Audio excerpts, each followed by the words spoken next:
ngoro a thei tho giờ cái gì cũng sang sửa để mà hóa em đủ xí ra đấy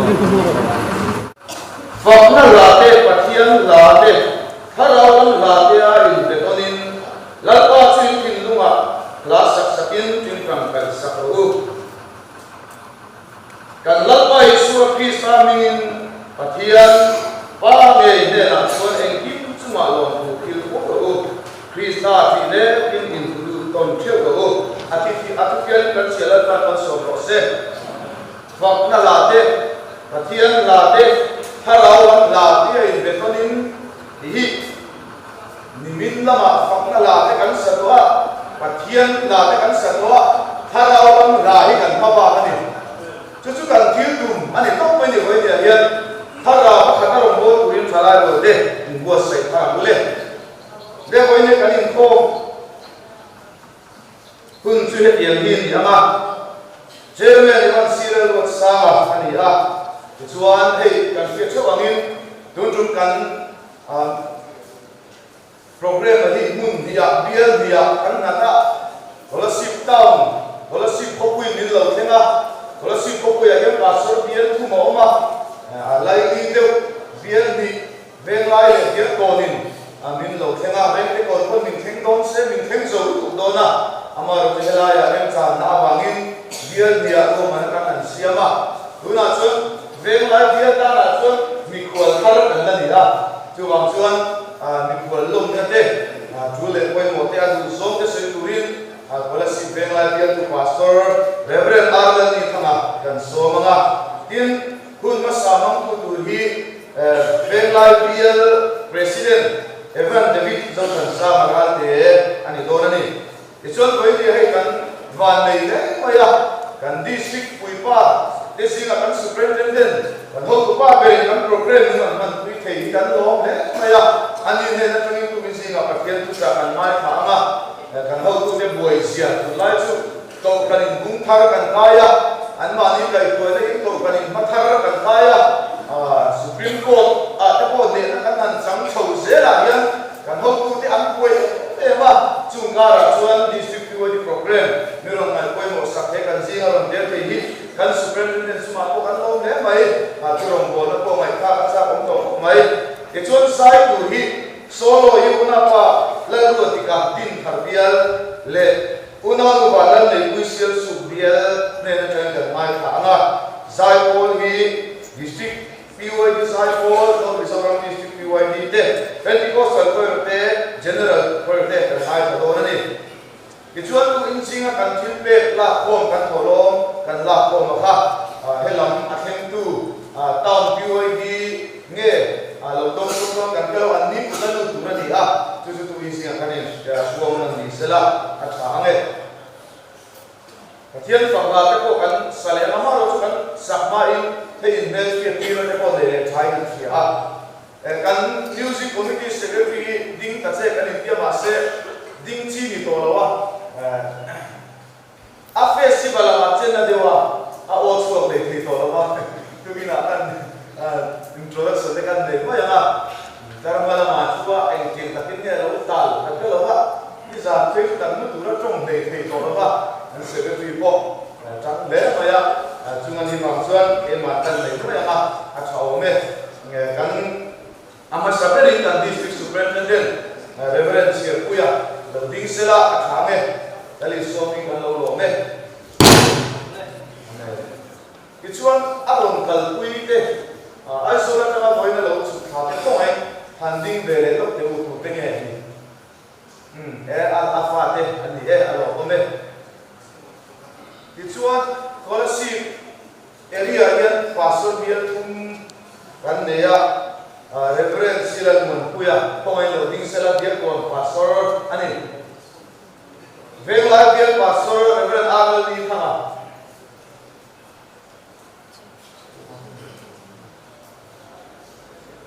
rent te kon policy rent te kon bial lama sia to ko no ba ngin bial ko pastor hoina ran man thei lo ani tichuan veng la bial piu di ko tu om ang ko in ding lo ya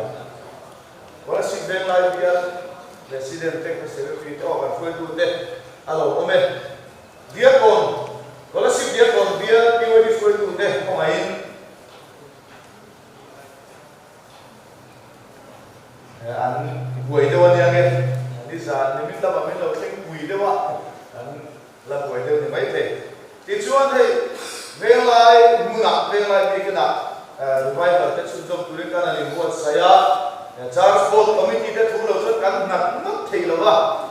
phần ta có biết cái mình mang tu tiêu tu thế charge board committee thế ông mà ăn không ấy biết lâu दिन sắp thì về lại local charge kan upate o kan pilkote cuma lon kan soye zai utele zai ko ta ho ko su kina kan indie ron to ba mai ko to ba mai la so me ke chuan kan district PYD president and treasurer ko ai lo ding sela evan jeno ba da ru ta president ba no par sela ke chuan kan treasurer evan ke ro tu ma lo ko me ke chuan music committee la ma kan foi ku te una palan mo no ma kan secretary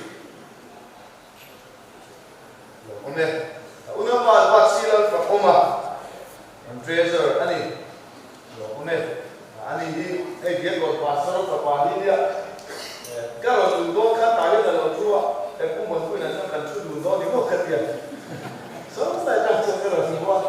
masa kalau ting naya apa pasok kalau dia, nanti kai kuala noya dia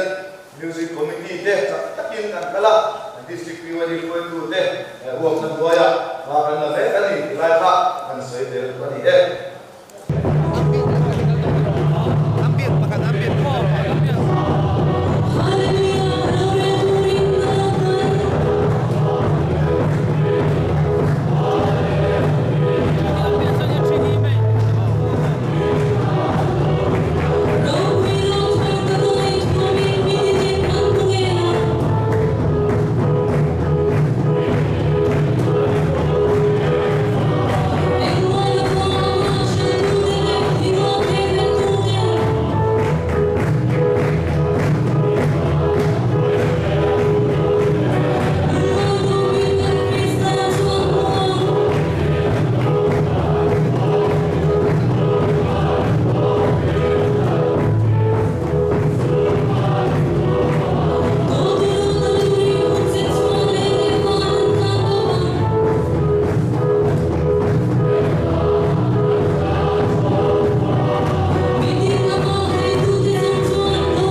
chiang to don lấy là chuyện cái này cái thằng xây dựng đúng không? Cho nên con nó mà tết tonin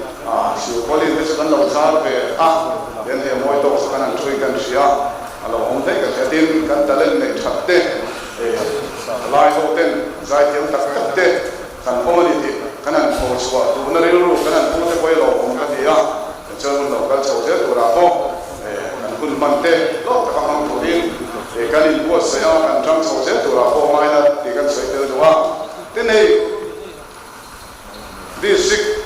ni kal khom kan nia is am bang zai bo te kon te la kan sai te so chu biar zai bo te ko kan ni am biar khom pu ya te a district zai bo la te mo senera la te mo kan zai don lo fa ma kan in khom lo mo thi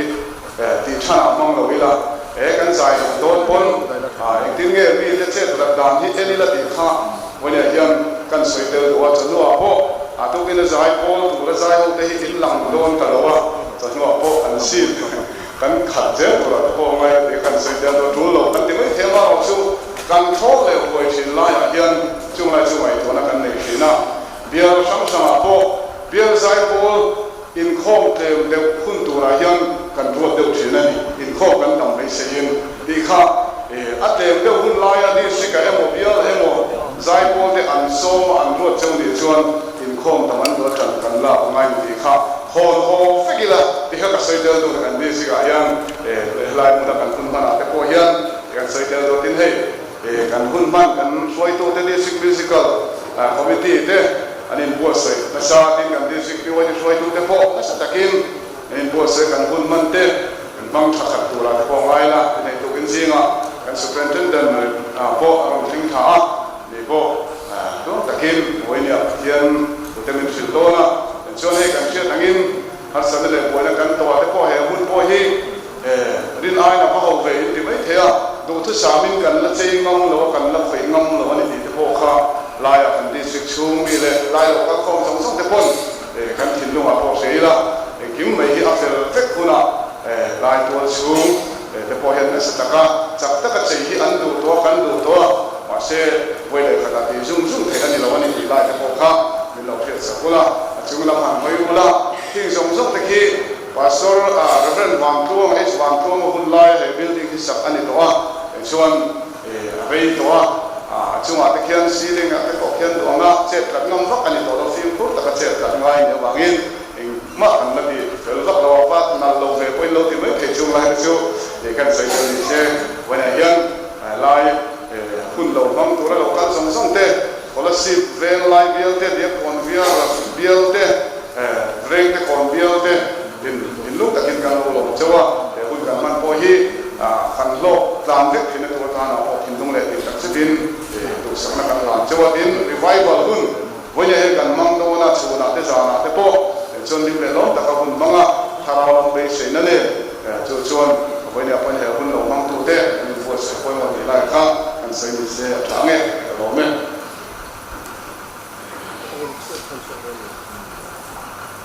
le veng lai worship veng lai dia tu ren al ni ma ren al ni khang ma lo kan se e kan pastor te pathum worship ko wi dia tu te pathum hian music festival kan nei na tu la ka hian anin wi na sale maya meeting kan nei chan tir ama sap pe atangin bin bawa ani ka khoi na doya ani chan puina azara tun kan festival hi kan mang thei sabani ite hi thalai lo ten kan fiel ka kan sei wani anin turo nin pe kan mang an dum lai oin anin mang ang lo turin min fuya min isa china ani zara yan program to ting tak kan mang thei don nin alam ani kan lo le mai chuan hei chutna chungcha ma hian kan license holder tele music committee member tele district PYD loya committee pen foi tu te kha kan om chuan chungla ma kam thela ma hian kai theila chu kan in sebek selo a sarten min sebek lova amaro chu ke mani kan in sia helai kan chuna tura ni dikha kan soinon wani le ul ma samang turin evan david zo kan sa marate dolasi vela bial PYD president dari somi kan la some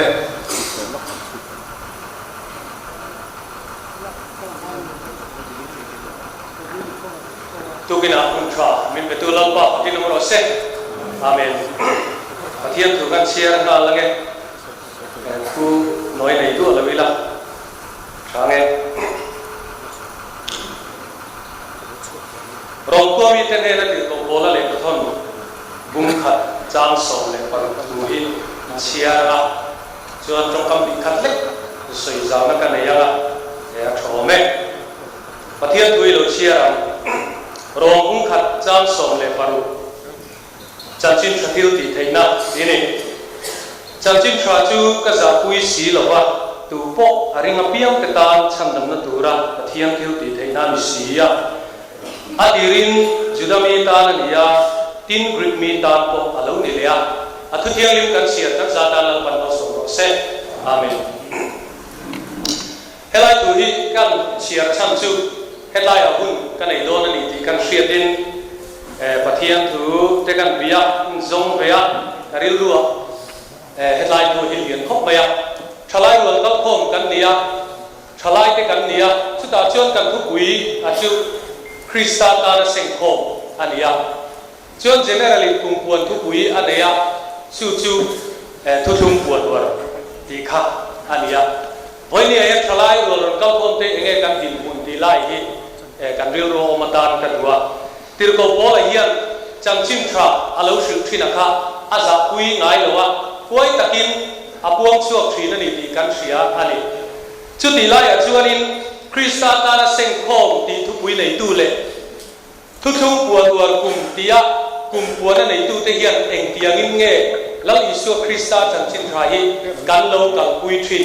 kan lo puan chua ve thin ti lai hi kan in ngai to atan kan ani tirko pola ama za pui lo tu kan ni te hi poimo tu lai ko vela thu thung mi te thu thung om te changchin thathu sial isu krista pathian nei tu te nek sor le soi chia dem te po kan lo thin chunga ma chuan tirko pola ama lal isu krista changchin thra za pui lo tu kan ni angai chu changchin thra chu enge kan ti chuan pola ve hian korin thang kan hung som le panga chang khu ma tha na soya lal isu krista athia phumina ma atho le na kha changchin thapam kim ani thu asoyani chumini wa chuan voinia thalai rol kal khom te lal isu krista athia phuma a oma atho le na changchin thra puang chok tu ria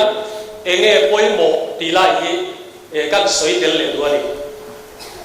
changchin thra chuan a je bung som ding chang som ti le pati kan siar chuan lal isu wana lo don khan a zirtir te hena tharau thiang lim nei ro atia tin tir ko te phiu ti bung khat chang li kan siar chuan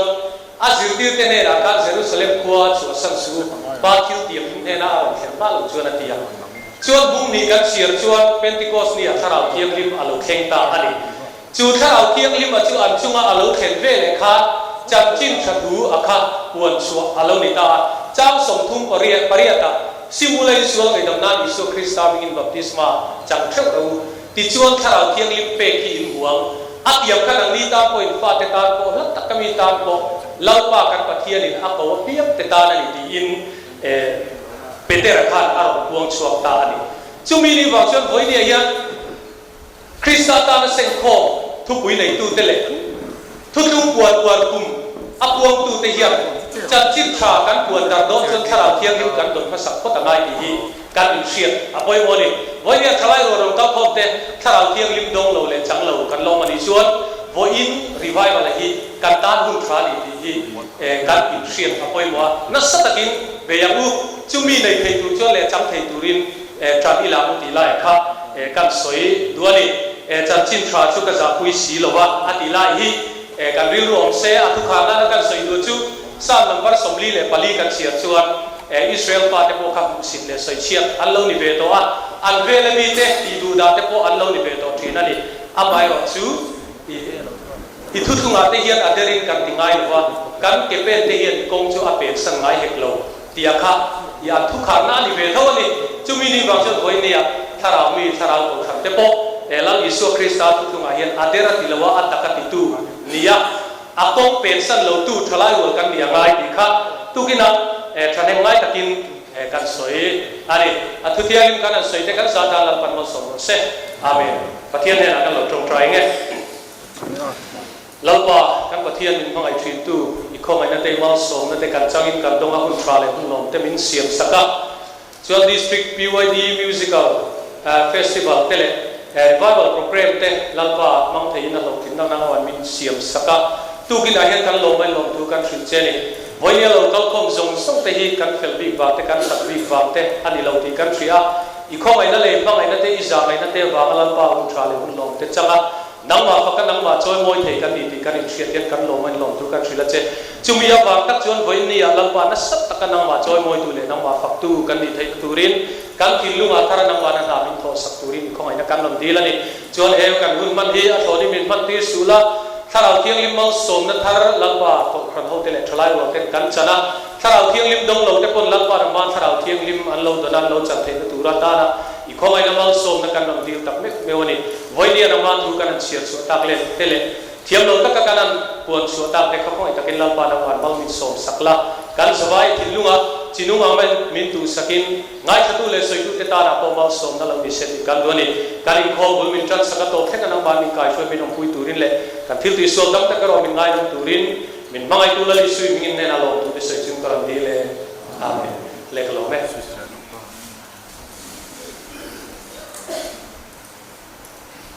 เรื่องของสิบเวลาเดียวที่วันที่ประธานให้บ้านนี้ส่วนสามสมาชิกของสวยเที่ยงนี้ตั้งนักการเมืองต้องใช้คนนักการเมืองลุงเล็กนักสิ่งที่เราทำโดรามาในฐานะเวลาการมันเตะกันคงเรียนเตะเป็นในการดูว่าเบลเวลาเที่ยงถูวิชิตุดูพออันนี้พอเที่ยงนี้นะต้องใช้ดีกว่าใจของพอตุเตะส่งเทียนที่สักนักเทียนผมคุยกันสักทีดูผ่านเตะผมไปที่เอกตัวเดียเล็กเทียนเนี่ยนักที่ตัดสินเราต้องไปกู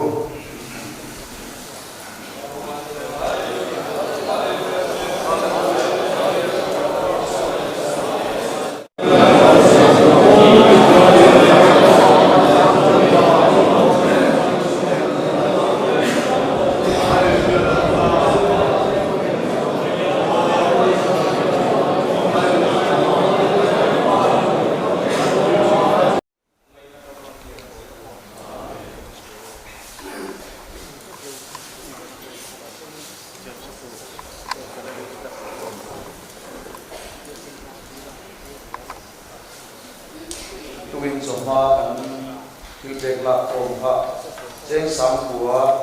สลีสมบูรณ์ปฏิอันนี้ดิสทริกไซโพเตนมิโซรัมดิสทริกไซโพเตกันโซมามาลวินวัดไซเซล่าซึ่งมีตัวเอานามุวันเดินเลยคุยไซโพเตโซมาสุนทรปัญญาไซโพเตอันนั้นวัดไซสุมินเฮ้กันเฟสติวัลของที่นั่นตัวตาเดียนวันหมดเดี๋ยวไม่อันก็มาอินจุงละมาเขียนอันก็มาเป็นเน็ตลำฟังก็ไม่เป็นเน็ตตัวเด็กฮะอันดิ้งนกเดี๋ยวเดี๋ยวเดี๋ยวอันนั้นเนี่ยเนี่ยดีมาลักนะว่าอย่างเงี้ยตัวเราดิสทริกเป็นเน็ตเจ็ดสักขึ้นกันตลอดดีซาร์เฮียนกันเฟสติวัลกันคุยสุยะเลยมาเฮียนกันอินคอมกันว่างอ่ะอันนี้จู่อันไปบ้านที่ถอดชิ้นนั่นนี่จู่กันเราเกี่ยวกับการก็กันสวยตัวทีมซาวน์น้ำปังดิวตี้เล่เวลาอัดส่วนให้กันนั่นฟ้าก็เวลาที่ว่ายิ่งจะเป็นมาสักวันนั้นมาดูอะไรทีมเล่อันหาเล่ไม่อันจู่มาลงดูใช่กันเนี่ยเป็นวันนี้เดี๋ยวเราส่วนนั้นดิสทริกที่ว่าที่ใส่โปรเทคกันส่วนนี้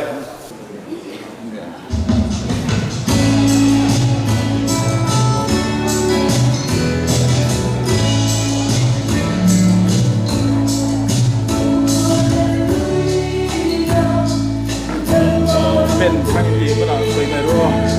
ประกอบกับตัวเป็นการแสดง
siam tu sereng ro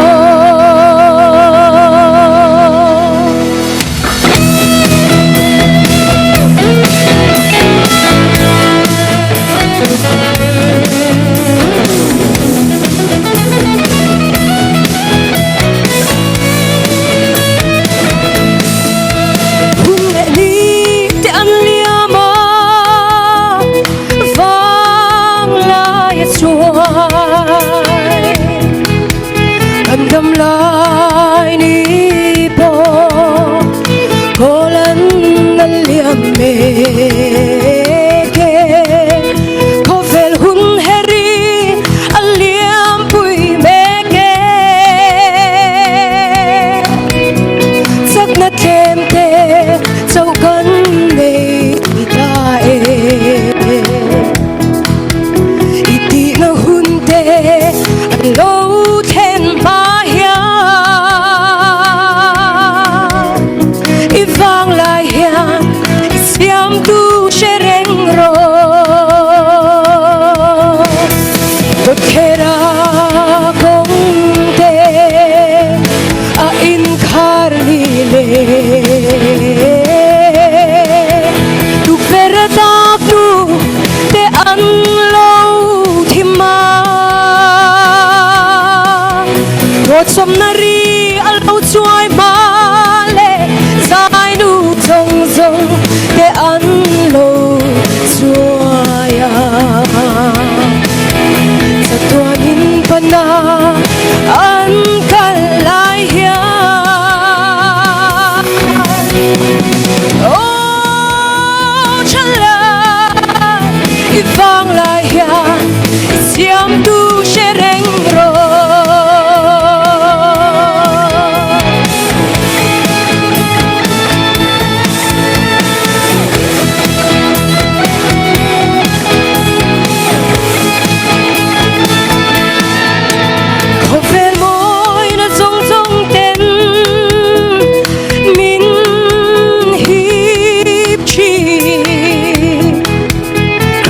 Pat sani kovel moi na kan sen fo tri nom sen na tin re kan sen zova ma se lim na min pe silo reilo te ata ahim na ani mangai tu ne alo kiro botera kong te a in khar ni le tu vera dak nu te an lo thima chom nari alo chuai ma le zai nu zong zong te an lo zuaya chatuan in pana an kal lai hia oh chala imoi lai hia siam tu sereng ro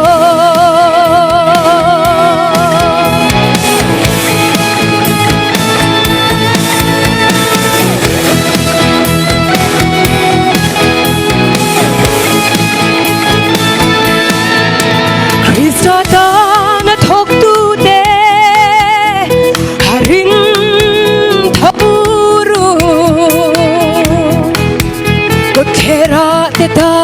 ula chan chua duran tam masin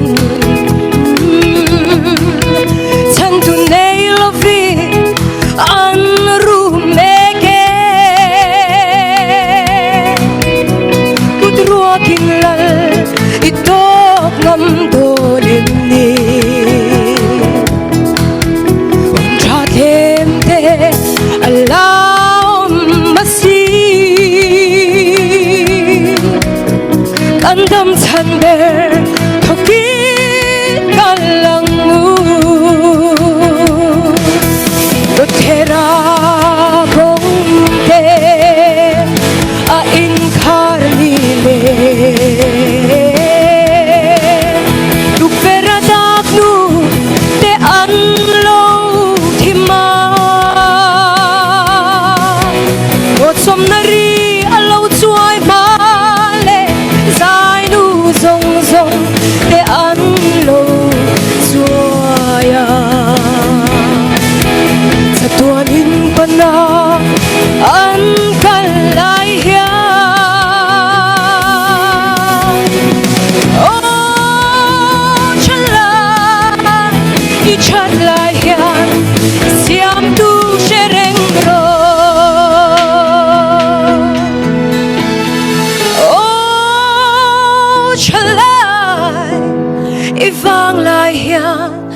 siam tu shereng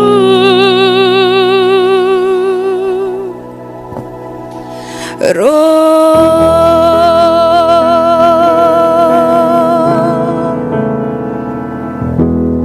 lalpan rupin sang rose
Pentecostal Thursday. Sumalong tukan suya lalpan indrong bole ser turmal som jero se. Hey Pentecostal Thursday kan mo ta ten kajon kan ka tiam lo mai theya. Aizol is district pakat Zaipol district Zaipol ani ini no Mizoram district Zaipol kan timaya ani chuming invoice ni khan arong bolan nei chuna chu kan lo khiat chiana ta na kan se chiang du ni chu le kan rong bol tu kan som do na kan district superintendent Reverend Sir Puya so mga tiêu có thể tiêu tỷ cũng sổ của vậy nghe sang trăng in tiêu có thể tiêu tỷ cũng sổ của sang trăng in tiền có là số anh có sạc bia là còn số sẽ tạo ở phố lầu bạc có những khoa ông đàn khan có sĩ khoa chuột thế nào siêu tiền hậu cụ thể một ông hoa tiền anh đi chuột thế nào in đi tương lai khan hà nội theo hình in sang em atia tin anh đi chuan anh thế nào sáng lộ thà nào thiên linh ông thì rèn cổ cần thế lộ anh tia tin anh đi chuan em baptisma nghe in san lê anh tia anh đi chuan cho khăn baptisma anh tia tin có là chuan là có chuan min he na mi ron suy tu i suat chu in la reng tu rani i in sim na baptisma ma in san in a baptism ani kha anh tia tin chu thu chu an thiat vele lalpa iso mingin baptisma an sangta a tin polan an chunga ta hata harau thiang in chu an chunga lo thengta a kan lai ni sela samuela patina sia lenge pung wa hian sa so patia samuela patina pung sa so patia tin davida chu pathian bong wangin opet edoma chu puale a in le lo song lal pan mala so mani in an fila ke chuan davida chuan pathian bom chu opet edoma in ata davida khuwa chuan lo takin a chula ta a tin he hi ni a lal pa bom so tu te chu pen du an kal ve le se bo ba le ran som khawin an in khoya tin davida chu the to pin lal pa ma alama davida chuan wan zai sin with him a sam number som sarile palina chang som ya tu chung haron poisa se ilai kan tani le kan tu siam tela ban kan sa tamal so se amen voilia ya thei music festival kan ni ya kan senera Zaipol le is Zaipol kan sina tela ela ya mi puiten kan sima voilia yan alo ông thấy cái gì à cái giải phẫu này đấy nó thì xin tiền của bà cô hiền cái giả quý ông là wa khi nó thì thầy về cái này cho anh riêng khóc mấy awat thế bộ giờ là professional đông thế nghe chút tiền à mà làm pan cái này qua linh khóc về đặc song của in xuân tham thay thế in đi à hay cái district sang cái của mà district sang cái gì mà cô hiền general level zone point zero conference sa ti kan kan form suan mel in shell tak pek kan ni masa tu ti ruale ro suan kan tu pun su pakhat chia kan buat ngani hoile ya khovel pun pui kan thir point in shell tu nam song song kan ni a masa kan tu su pakhat sawan ja song song trong song mang wei la kan thurin chu pakhat chawani rina mun khat baptisma mun khat lalpa pakhat ring tu te kan ni rong bol zo la yan boinia yan masial ta ka rong bol hi rong chu bol thei ma se masial de lalpan mal asom vak lo lalpan mal asom du som ber chu ama ta rong kan bol hian lalpan mal asom ani ngai to siam mo lo dik tu si mangi ta na rong kan bol hian mal somin kan om baklo lalpa ta na rong kan bol hian mal somin kan om se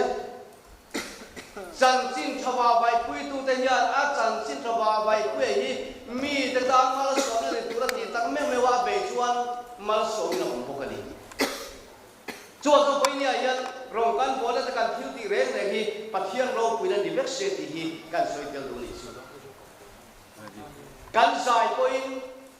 kan làm point pathian thu kan soi point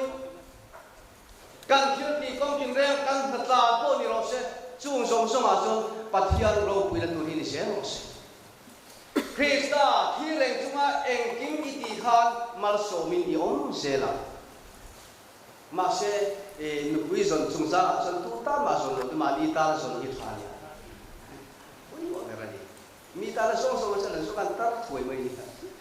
hiện tại cái tỷ quý tỷ theo chân hùng hạt luôn đi mà đi ta là việc tắt tắt cái chân là việc xuống nghe nghe gì này quý dồn chân khăn phá nó cái này mà sẽ ý xua ta rong căn bộ là số này chân ý xua ta nghe khan rong căn bộ là ai thôi bôi mồ khúc mày với những căn xoay tung per lai à các lần gol tung nó lai per chu revival lệ thu mi ai số mà nị lai các lần xoay tung tất chân đi đâu nè chứ phải thu bụi thu ra cái lai chu nia revival lệ thu mi ai số tất với những Genesis cái lần xưa là cái mùng mắt sắc cái là xuân Pathian in mình sinh là xưa mà nị thì cái xưa Eden buồn của xưa mà Eden buồn là xuân Pathian in tiếng chỉ tiếng reng tiếng reng ada thì kan sia chung pathianin ada te si nga chuan nun na thing a oma a chia le chia na thing a om bok ani a chou ti ra hu ke bible chuan chu ei tu le ei lo tu kha om ta pathian chuan ei tu le ei lo tu na siam thap mai chu pathian ruam man na ani pathian en ki ma ruam man ya fel fai ta kena ruam han thap thapani apol nei noi lova te fu mangin pathian en kim asiam khilani ei tur siama ei lo tur siama jo ba san ei tur kha ei mai tur ei lo tur va ei cha ka thi na dai ani e mi pon ei lo tur ti ka ai chia bangin an nu pa se eten wala tanga no chua ani ta ni ha ei tur kha ei ngar se an lim reng mai tu pathian en anin po reng mai tu mà sẽ ai lâu tu ai chia bằng khan mi thi là pa ngày chuan alo ni ta Adam không ai yom atita đi Adam mà tu pathian ta là om na afem mang nim buka là khoe po lấy nuôi pom se am mai mang Adam không ai yom atika khoya ati chia om se chu ama ne an mi san ta ava ao so ta đi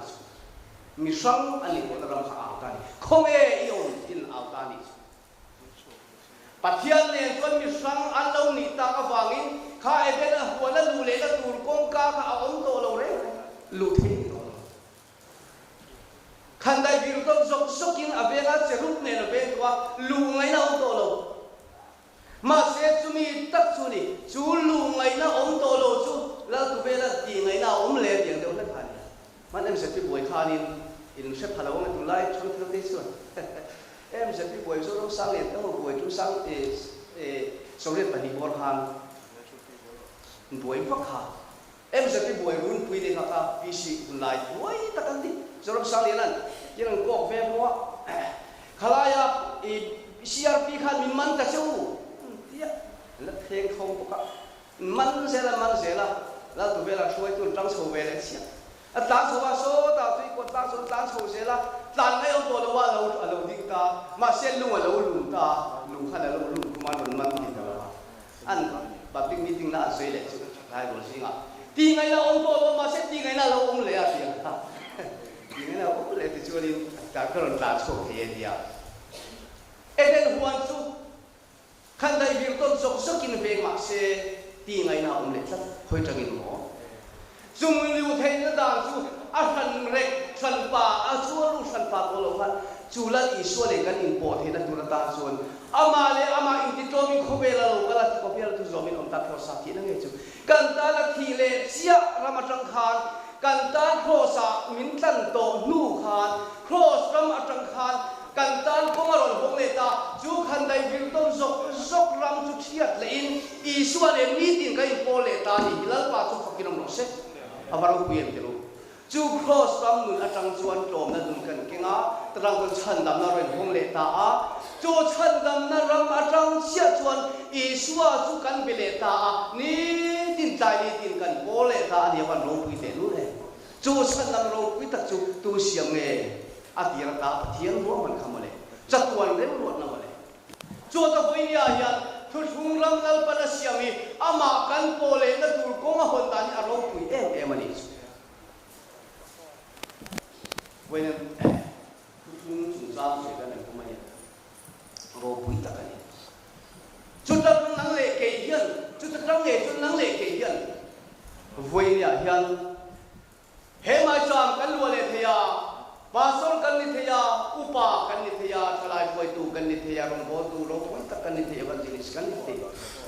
abahan lo mom em lal pa chu pakin ro se chuni voi nia hian mi tu po tu thalo pian san tu le thalo ba kan chu pian chiat na ram kha oi mo ta kan ni khobela a ai ro pui dang rom thei do a ro pui mà sẽ thiếu lô quý sông sâu hi min ăn này thấy mất sông rồi vậy thiếu lô quý sông sâu hi min ăn này thấy mất rồi mà hết sân năm lô quý tập coi mi sông sông thiên ăn này thấy mất rồi vậy này thấy tu riêng cái mà đi gần coi một ta cho sân năm lô quý tập này thấy tu chuan nắng lệ cái dân một phần này tất cả này thì hi cần suy tiêu rồi chú bảo tôi quay này hiện bát thiên thì tôi quý tầng miền tây rồi quý tầng miền tây thì cần sung rất hồi muộn tôi chung nuôi cần thiên ta hiện nay tôi còn xem số ta cả hàng số mấy là cũng trang số của ngạc hàng tôi chung bố Philistine nên rằng Allah cái số cái là opet edom ina thiên ta thì vậy cái là một cái chân đồn vàng in Jerusalem akila tu opet edoma in athinta opet edoma in athenma chiak han to la ni thara na an nuka ti chuan an nuka chu thu thung bom chu ti chuan a che lu ka at ta don tamaya uza ka khoi lo khoi ta lo maya at ta tu la venga ma se uza tu la ba thi tin mak pathian ni khá tu thung khá lal pan ro em mai đi at ta tu khá usa du ve ma se lal pan usa khá ti dai mai đi em wang nge tu thung bom khá as ni na tur dik tak ania an kal pui lo ma wangin pathian lu oi ta do lo pathian lu oi lo em wangin mo tu thung bom khá azon khung azon na kal pui tu la ni la ya mi to la ni thara ta bom luk ti ta chu lal pa ngai ta ni an ni lo bul mo na ni ata tu lo dom tu po chu ati ti ma mai ni atu tu ma ngai se ni lal fa yan tu ya ma ngai ni tu ma bin len tak tak lo tin isel pa de atu darum po ya ta khoi chok tu ri pathia ni mo sia ti ra kal ko a chu na kala ria mun chu an theng ta a ma se ta chuan mo sia chu lal pan ti lu ma tum ta mai ni na tinge ti luma tuma atir chuak sau sau ti luma tum le ani chuta alu pui si pori chuan la thata lo maya ta sol le mei lunga la a fa passer chuan tan sakta ti chuanin mo sia chu dam chuak le hra mani chumi om sia chu a fa pashuaya a fa pa kha a shuai ve kha a dharma a kal pui ve kha a ser alo tan saklova thu thung poi salo khan alo kala mo sia kha rong bo turin ti maya isaba ta khoi chok tu khan aswok ta ni kha lal pan alo oi mi lo mai a red lo re mo sia se ti luma tum ta maya ma se si porin aser atan ta ka sala pa ser tan ta chon mo sia po chu alo dam le ta lal pan ti thum ta lawa isel ba ta khoi chok ke ta ni thu thung poi salo hi lal pan enga ma ati lawani mal puilin sa tiyawan nilo hau sak po nilo ropi po nilo palin po nilo patet po nilo sak nam po nilo at tung po sa apiang hi lalpan mal aso may lo at tung bom chu opet edomina katum le kaong sum po khan lalpan mal aso na sa em aniti David al wasitani ka kanon siya chuang khan thu thungai mal som na opet edomita chu an la chuak ta a Israel Jerusalem pan pui tu na chuak le ta Israel azon kung dik tak a khang chuan lo ta an han kuan ton tuna an han zon ta chat mai ni an han kal pui chia kha an han kal pui chia kha pen kan pe khan ani khoi ta ni sebo hau ka mangin kan ki le lo tho sung re reng ni thu thung bo ma siam khan tong ni le chan ve ni he mi tong khatani ha tiang hi he tong khatani tong ni le chan ve thu thung bo kha adung ani ya asan zong tong khat le chan ve awa ko tong khat le chan ve ni siam thap mai ni thu thung bo ma siam poi tong ni le chan ve sei zo asan zo to khale chan ve awang to khale chan ve ti thap pathian hian chu he ta kan soyang khat om se nei ti na siam thap mai ni cho tu tung bo ma chu an thing ri thing a siam ania rang ka chak ye lon le thap ani thing ri thing chabe ra siam ania chu min wa rang ka chak tin lon le thap ani akhang an siam ta chon rol pung tia rol pe tu ni ya ta chuan bon pung ma ta chon an buan nga an so na an kal pui tur ani lai khan to lai li ran du tira lal pan de ma ti lo ma se opet edomin na tanga alla suale che chuan awon punga chuan an buan ta a ki chuan an kal pui ta chia mai ni pen lu an pen ta chia ta chia chuan tluang takin an zon thi ta cho tung bo dik ta ka an zona Jerusalem an pan pui na konga chuan Davida chu alam ta ani chu lalpa chu pakinong ro se cho tung chu kal pui dan dik ta ka kal chuan lam na tham ani lim na tham revival thena tham ani thu thung le revival in rem chia se kam hu dan dik ta ka senge revival dik ta chu thung ai lo ka te ki chuan mi rim zong zong a hian revival dik om lo chung lang pang revival dik tak chu atu thu atanga chuak hin I suat atanga chuak sia ya poi mo chu ni phua sok tap tam ta ko chu ba cho poi ni hian thu thung le revival cho en so mo thu thung dik ta ka an so na thu thung bom dik ta ka an kal puya an so na in tho dan tu dik ta ka an in tho chia khan ta chuan lam na tham ani ta ni chu lal pa chu pakin mo se awan ro puyen ti lo he kan tu chung lam pui tham ani lal pa tu chung min pe ki lam pui tham ani rui pui tham ani hi ngai to non le te ku thalai ro ko hian ni min music lam pang in ti ring deu nge in beng ka lo in kham to deu nge pu tu si ngui deu ngoi mo par han kan rin te lu le kan lo kal khu te lu le lam sa ni phong kan la ha ba nge ka tha chi lo wa thil pakhat kari lom thin chu PYD conference ka kal thina kan an lama kan han chuak dir chu kan la maya kan an lam tak tak kan lama kan lam sel revival an sen tak tak jan kan ki artui sa ho zong a hil sa ho zong chu phel zung tak mai ni lam tak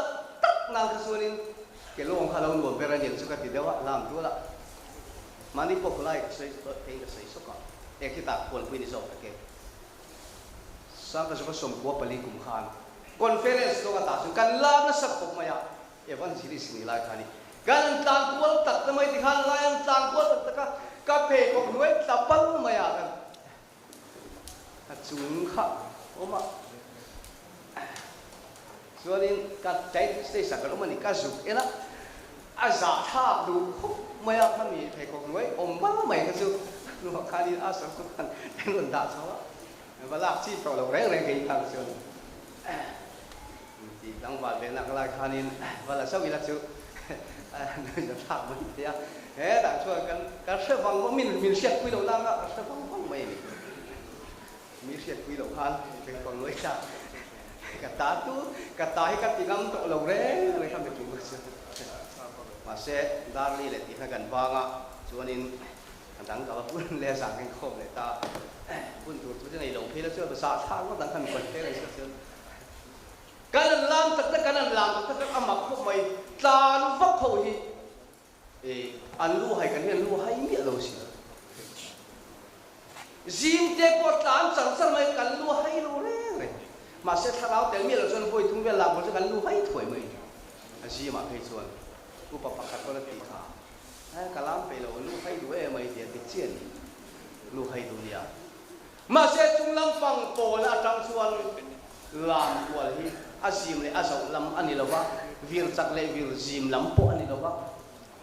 tháo mình bộ xuân alom ahim có mà đi thu thung dik tak ilam puya thu thung dik tak buan chunga thu thung dik tak keng chunga irui da ka chung la bin khiat puyang se tun lai mi lim song song thu thung tel lo lim song song hi eng ma an nei le on la ya po tv ya youtube po te u zai thiam an tam ve to ya zero ho pan sai ngang ma to i suwa ro pui se ten lam pui ve to mà sẽ của cho phát tắm tệ đúng lệ bắt gia đình thu thung mình bê nghề gắn làm quý gắn xài quý gắn phim quý à râu quý về là đi chú chú vào cho thu thung đi tất chuan à xôm quý cho thà lao revival anh ta đi chú revival đi tất lại thu thung in xôm gắn cal chiết chuan nát nào ông tổ lâu lim lâu nào ông lâu lâu cho thu thung à chuan mar xôm là pan mình bê anh đi kan thalai ro te pon ngai to chiang lo in sir la ya ten pui pasala ko in hat ro in ha tlang ni pathian ni zang le rem lan pala hun taka eng kim min pe chat chat koi lan pala hun taka idu cho pe mayang che ma se tu thung poi sang che ti sei tel ni tu thung poi sang che revival ngai poi mo kan sei na po lalpan adu ta min phel sak vek mai kan na so phil lal pa ta ani ma sai na hi hoi ni hi ngai ko non lem cho wang chuan in tu thung bo man so na ko nga khan la ma tham Jerusalem an khen ta ni ti khat thung bo khan aban ro wi e chu wang so thung bo le lam hai som ta ni a to le ka soi le du chu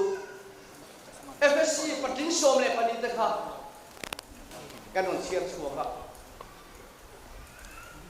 Poland tharau thiang min chang em tharau thiang im a om ti re kan chalo ani eng baptisma ngai chan chuan baptisma limo ma se Poland an filta chuta chuan Isua mingin baptisma an chang ka ani Isua mingin baptisma an changa Poland chuan an chunga natin an tong trai ta putan ngata tharau thiang dim an chunga alo theng ta ala insom sat bai chung lam pang lal pa thu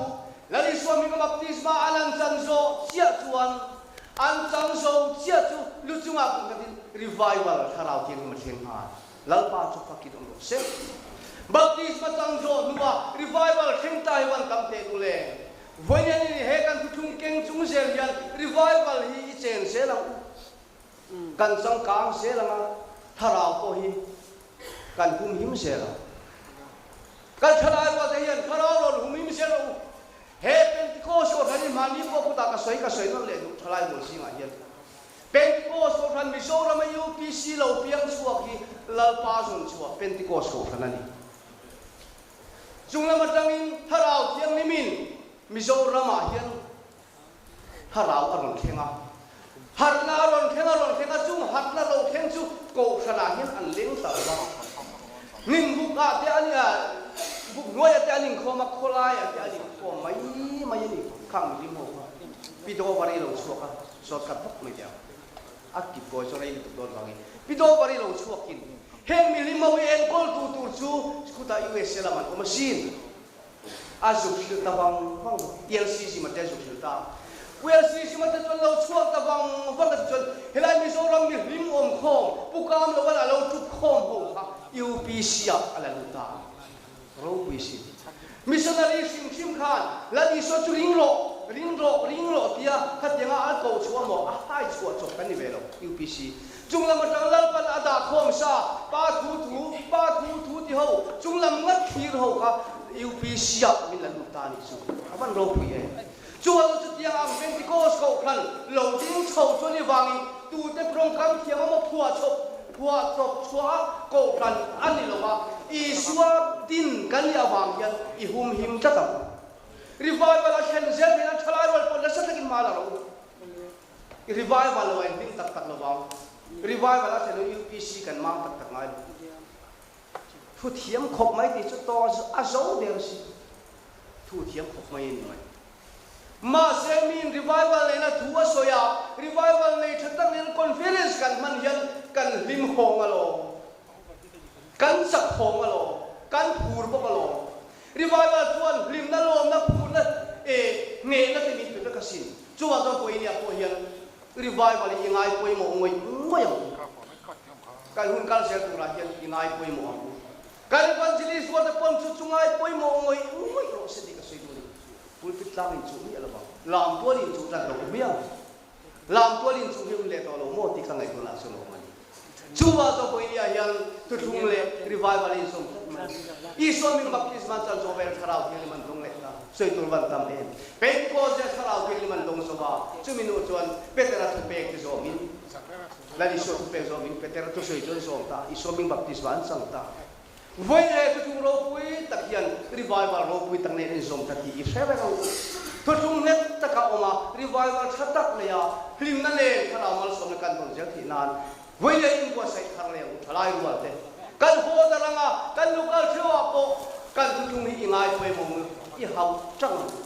ทุกมาบางเองมาฮิไงสานนี่เราทุกไงสานที่นี่เราบัง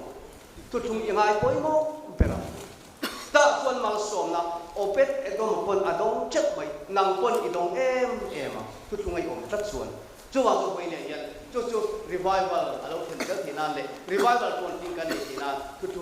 มังเสียลินทุกรินอมแต่ของเสียตัวรินไปเนี่ยยันทุกกันที่สามคนนี้แล้วคนก็สักกันมาสมเสียอาเมนถูกใจนะอย่างเงี้ยฮาเลลูยาจุงลุงเบลอีกคนใหม่มาสมเราคุยตะกันตัวหนักลงทุกกันที่ละเจจักลงที่สักชินดูอินี่อ่ะดำลงที่นี่นะดำละอีกชินที่กันเสียจุมีปัทเทียนไงจุกันรินปัทเทียนละสุอินี่อ่ะจุมีกันรินปัทเทียนไงจุลัลปาทุมินเป็นตุอินี่จูชันดำเราคุยตะกวางตุระจานชลายวัดที่คงเมกิลัลปาเราที่หักทะเลงเจฮาเลลูยาเมฮาเลลูยาฮาเลลูยาฮาเลลูยาโอ้ทาราวกิลิมกันซีมันนารอนทงเลงเจโอ้จะโป้จะเป็นติดยามละน้ำมาลัลปาอีโจมันปุ่นยินสุนนันตีเลงเจฮาเลลูยาทุกเราคุยตะกวางจะเด็กคนนี้ทาราวทารบินุเป็นเจฮาเมนฮาเลลูยาฮาเลลูยาฮาเลลูยาอาเมนฮาเลลูยาลัลปาฮาเลลูยาสุบัยยันนังกันนี่นายองส่วนเลยวาลาสังชินีข้าโอ้ฮาเลลูยาสุบัยยันพ่อยังกันหุ่นมันเมฆกับพลังมาโรกุนสังลาอีทูกันมันปนตามทรงมันสุดแต่มังคันทลายวัวจะหินลุงในคนเราเป็นหลวดทะเลละอีทุ่งมาสมนะบันพัตุรินเลยรีไววัลเลยเทตุรินนูทาร์มินุลเปลียงเชจุดละไปสุนุทาร์มินุลเปลียงเชอาเมน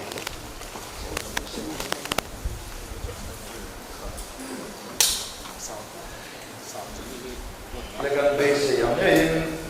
dan sebenarnya dengan angin yang jauh kita akan naik lokap lemai lepas masuk zero set. Unapa dalam tiga saya turin dari buat selah buat turun kita dari puangai. Vengleng seitu kita selai kan foto bulat soang reception. Kalau tak oma, resepsionis dan lalu dia sudah suan report, baik dulu di tahun ini, Bengleng sudah itu di lalu, kalau nak disu, lepas pada tu jika tim terbial, saya turin lepas itu kita lalu sobek.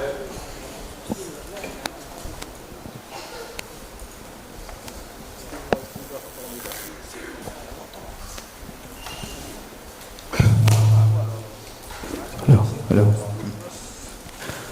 Vot na kalaman sa aktuhi request sa oma kan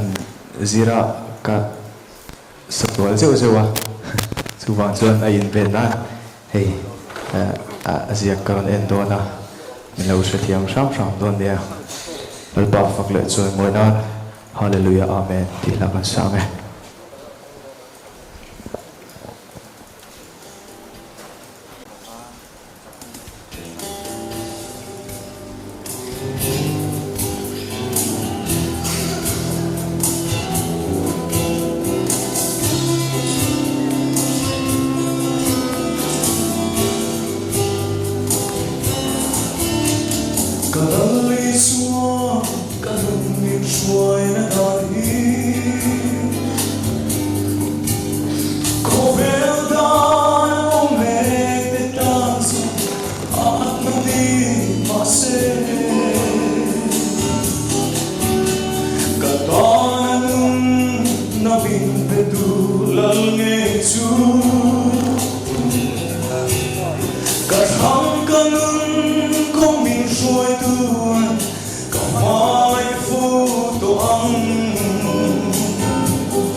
Leave me the dawn, point case on, me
kalalisu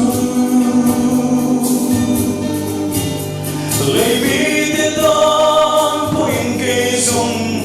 mi borro kaniya Masekal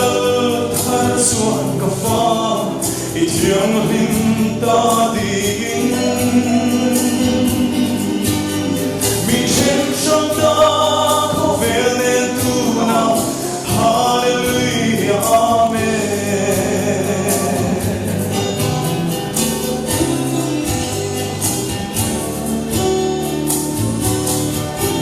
Soy sianale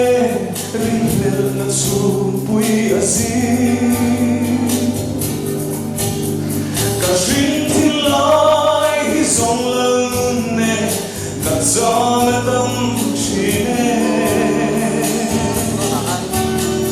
Situ sitnao tamase Egim misya katatoke Kalal ngay na Biswa kami asin kalalisu Limit ang puing kesong midoro kaniya Masekal harsuan kafa Ityang linta diin Michen shanta kovene tuna Hallelujah, Amen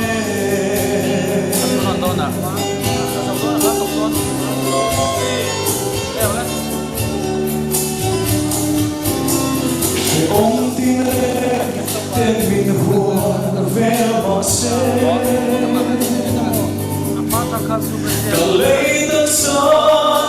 hinkatnutsa Hunlo taimase Kalalani kamuatu lalnge su Heleshe hinay tolovi Minla shua ingeyan Biswal kani asin kalalisu Leibit ang puing kesong mi borro kaniya Masekal harsuan kafa Ityang linta diin Michen shanta kovene tuna Hallelujah, Amen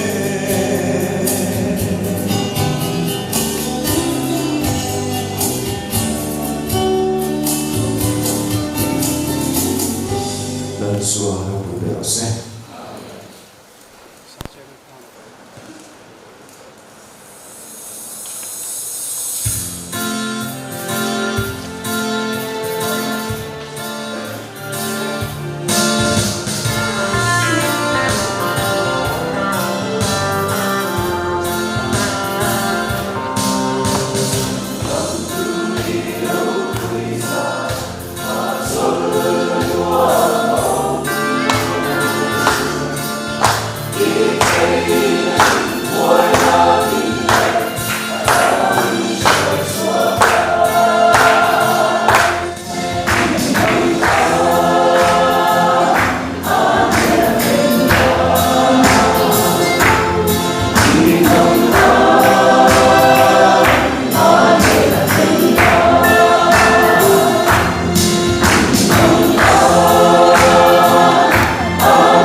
kan general BYD zai pote so man la chin le maya zai mai nom china nom bole zel tu pola kan kam takin mal som zero se kan program si ta kan chomrin khom kha dar khat ti in lo chu pal ania kha kan lo ti sual pala khat le chan ve chan tu tu zo ani lai ka buông Isra Canada Canada Sani ama le chan ve a chan do ni chuan in khom in kai koi tu ri na pal pat silan phokoma kan district BYD music committee kan treasurer ani ama thu soi hi minute song thu soi hi reverend silan kan liana fellowship rank te kon bial pastor ani ama kun ma samang tu tur hi tol pa zoram tin thara fellowship rank te kon bial BYD president ani a chuan thu soi tu hi reverend silan wa sanga chairman music committee ani a chuan zai Paul general khoe headquarter bial le mawo bial te ape kan nai ka anga chuan solo hi unang lan ming lui fellowship le kai bial le una pa than chunu headquarter bial te ani lo ni chuan ko ma hat ko lom a om le lo ran su kan le ring al bok do dia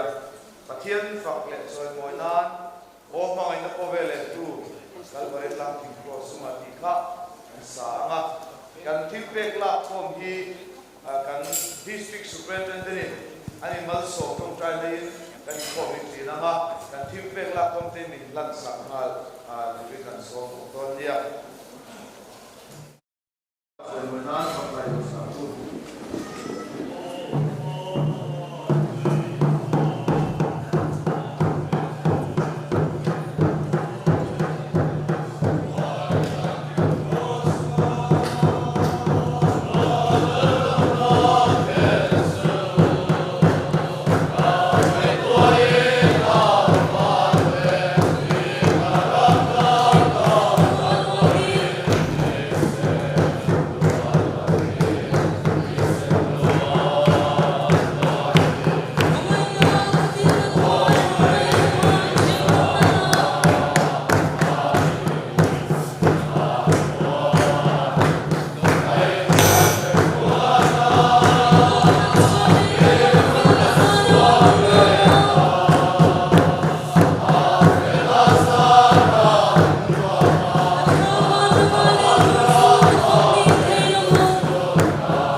luya sunung ber patian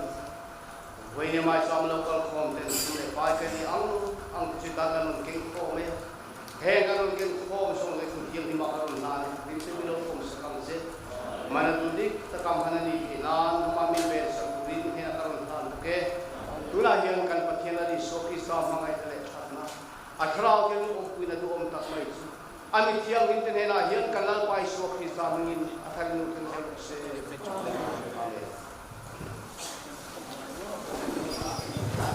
Hello.